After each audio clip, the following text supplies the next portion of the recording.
I do think this is important. For revival to take place, man and woman, mankind must place themselves where God's hand can move them. It's like a sailor. He sets the sails. He has to do that. But then what does he wait for? The wind. Jesus said you can't always see the wind. Well, you can never really see the wind. You can only see its effects. You don't know where it comes from, where it's going. And that was a symbol of the Holy Spirit. So we're setting our sails today. You see, revival takes place as we get set so that the hand of God can move. And I want you to hear the first verse of chapter 3. When the seventh month came and the Israelites had settled in their towns, so they've made it from Babylon, the people assembled together as one in Jerusalem. I think that's part of setting the sails. Getting together as one. Here's what you do. It's like that fire from underground. Reenact the past. That's what they're going to do in chapter 3. Reenact the past in order to rekindle the present, in order for the fire to start, the fires of revival. And today we're just going to look at one part of that, just one part of reenacting the past. Renew the sacrifice. Renew the sacrifice of revival. I read you the first verse. Let's keep going. Then Joshua, son of Jozadak, and his fellow priests. So we've got the leader of the priests, these are Levites, and fellow priests, and Zerubbabel, we've already kind of got his name in this, he was the one who led them, son of Shealtiel, and his associates, began to build what? The altar first. The altar of the God of Israel to sacrifice burnt offerings on it. Note many times we're going to read the word sacrifice in this passage today. In accordance with what is written in the law of Moses, the man of God. Despite their fear of the people around them, they built the altar on its foundation and, the reason they built it, sacrificed, there it is again, burnt offerings on it to the Lord, both the morning and evening sacrifices. Then, in accordance with what is written, they celebrated the Feast of Tabernacles with the required number of burnt offerings prescribed for each day. After that, they presented the regular burnt offerings, the new moon sacrifices, and the sacrifices for all the appointed sacred festivals of the Lord, as well as those brought as free will offerings to the Lord. On the first day of the 7th month, they began to offer burnt offerings to the Lord, though the foundation of the Lord's temple had not yet been laid. What are you guys doing? Well, we're rebuilding the temple. Well, you haven't done a thing yet. The foundation isn't there. No. First things first. Let's get the sacrifices going. It's such an important part of revival. A restoring of a regular system of sacrifices. Well, where were they going to get that? Where are they going to get this system of sacrifices? It says it. We read it already. As ordered by God back in the time of Moses. They already had it. They had it written in the law. And according to that, they built the altar. They set up the schedule. Morning and afternoon sacrifices on a daily basis. They brought back the Feast of the Tabernacles. That was one of their great holidays.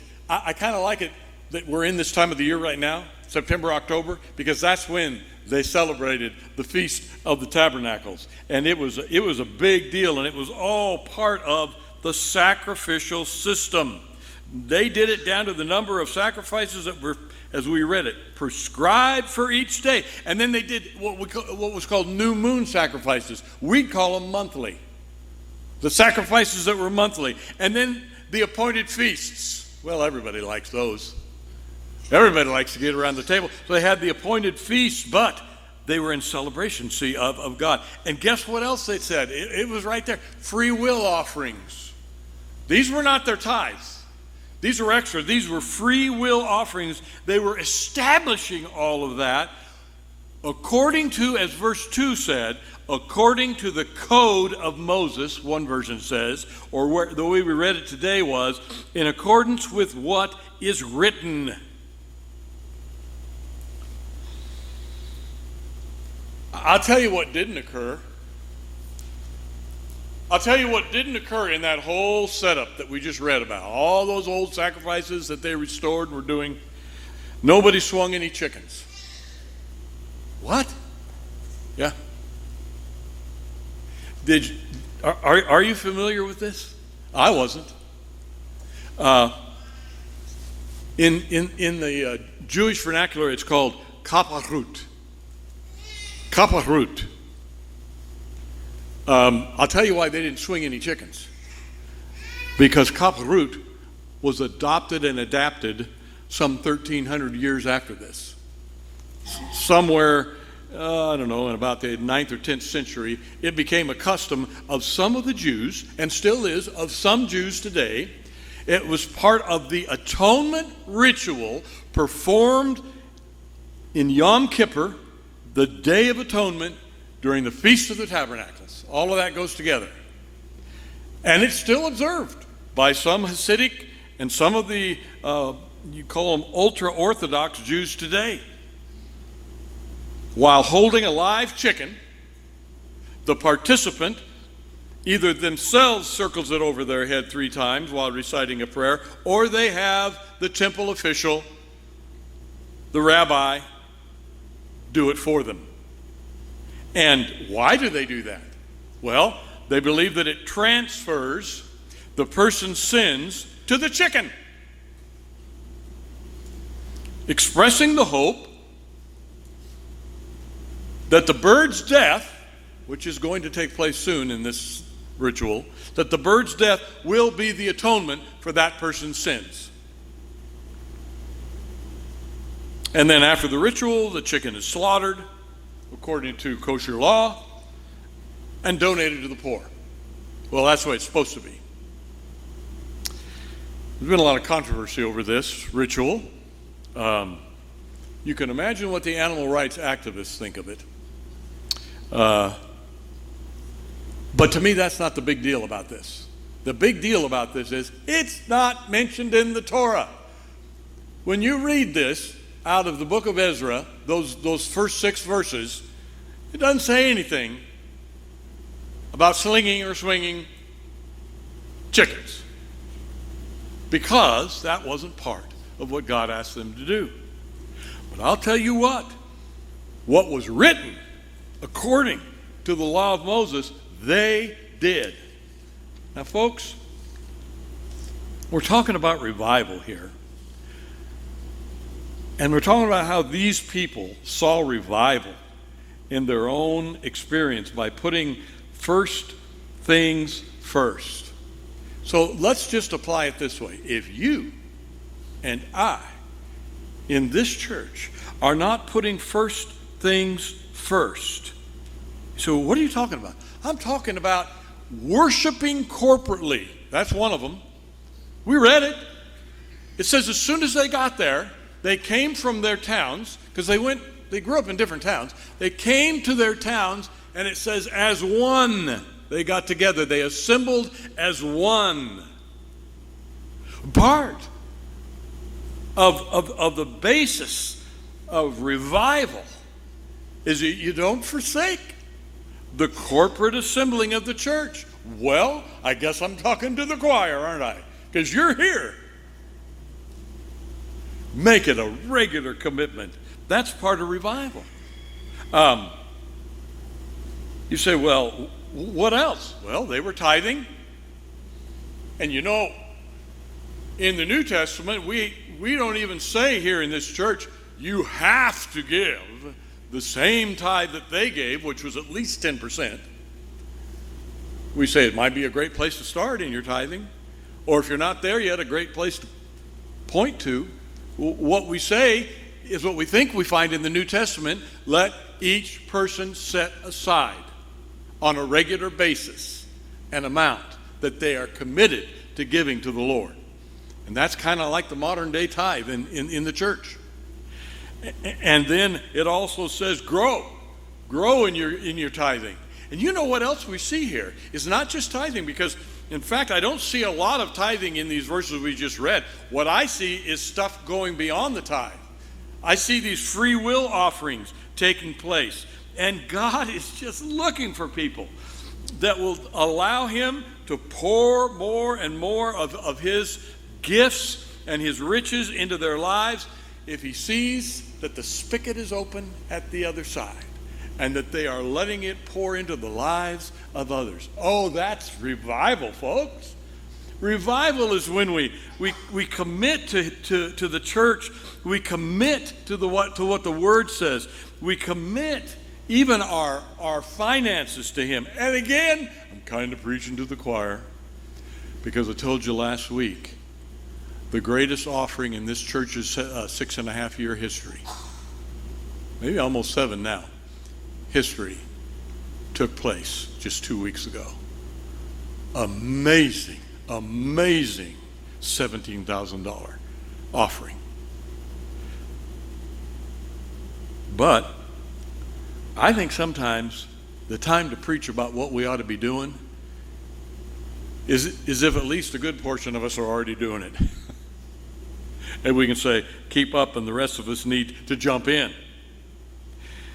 You say, well, I understand what you're saying there, Ron, and about getting committed and all that stuff, but boy, I kind of have some fear about this and that. What was it we read in verse 3? Despite their fear of the peoples around them. And then it goes on and says they did it anyway. The people around us. I don't know if I can do this church every Sunday. I don't know what my family will do if they're here visiting. Despite their fear. I don't know about my neighbor's response. I'm kind of in good with my neighbors. I really like them and they like me, and I don't want to come off, like I think I'm better than them, so I'll just show up once in a while. Despite their fears. Well, I just don't know what my family's going to say if I do that. Despite their fears. Despite the pressure from society, and frankly, we're in somewhat of a bubble here. I mean, there's pressure. It's there. Satan's around. But this still is a little easier place to live than some other places in the United States when it comes to the outside pressures. But these folks, they live with the enemy right next door, all around them. And as we read through the history of this, we see that, man, those enemies really came after them at times and tried to get them to stop, force them to stop, tried to get them to be afraid. Oh, I know, we feel it. Remember those days when we were experiencing it, when we were working 40 hours a week and there was that pressure that was coming from our company? So I know there's always pressure. But despite their fears, they continued on. I'd like to talk a little more about this, but I'm going to hold off on most of it.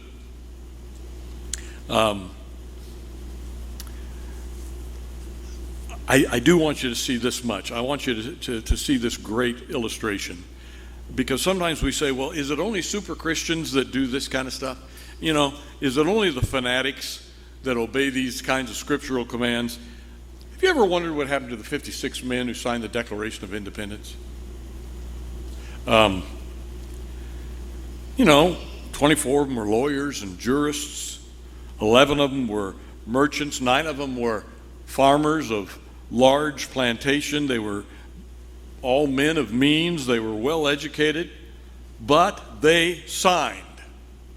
And they did it knowing full well that the penalty would be death if they were captured. by the British. And here's what happened. 5 of them were captured by the British as traitors and tortured to the point of death. And 12 of them had their homes ransacked and burned. And 2 lost their sons in the Revolutionary Army, and another 2 were captured by the British. And 9 of the 56 fought and died from wounds or hardships as they participated in the Revolutionary War. And I found this wonderful statement about these guys. They were not wild-eyed, rabble-rousing ruffians. They were soft-spoken men of means and education. They had security, but they valued liberty so much more. Standing tall and straight and unwavering, they pledged, and now I quote, they pledged for the support of this declaration with a firm reliance on the protection of the divine providence. We mutually pledge to each other our lives, our fortunes, and our sacred honor. And I challenge each one of you here today to renew your sacrifice in the light of all that have gone before us. They assembled and worshiped together as one, it says. They gave some of the largest giving that was done up to that point in that nation, kind of like what took place here just a couple of weeks ago. Let's pull it all together. I've never been interested in holding sacred man-made traditions. And boy, are there a lot of them. I mean in the church. King James Version only. Men in suits. Women in dresses only. Only seems to be a favorite word here of the ones who hold these empty traditions. No eating in the church building of any kind. No songs written later than 1960. Now, I don't know that today maybe we didn't sing songs that were all 60 and before, but that's not true of all of our songs. That's silly to limit. Piano and organ only. Boy, I grew up in that kind of church. I bet a lot of you did. Piano and organ only. Or how about this? No laughing. No socializing. We must come in with quiet and reverent tones only, especially the preacher.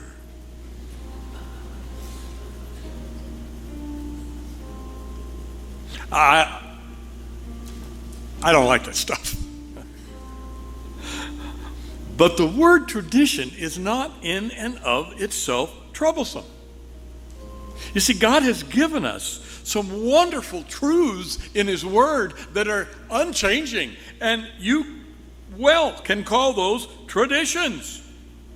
That should always be, regardless of what generation of followers of God. There must be sacrifice if there's to be revival.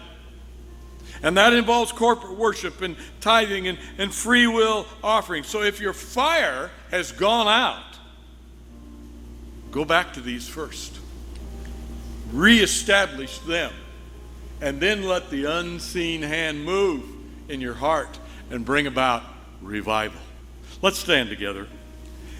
Let's sing that old hymn that really keys us in on allowing God to touch our hearts and to bring that about in ways that we may not have any idea how He's going to do this. But He can and He will. And it's an amazing thing to see in our lives. Let's sing it, all right?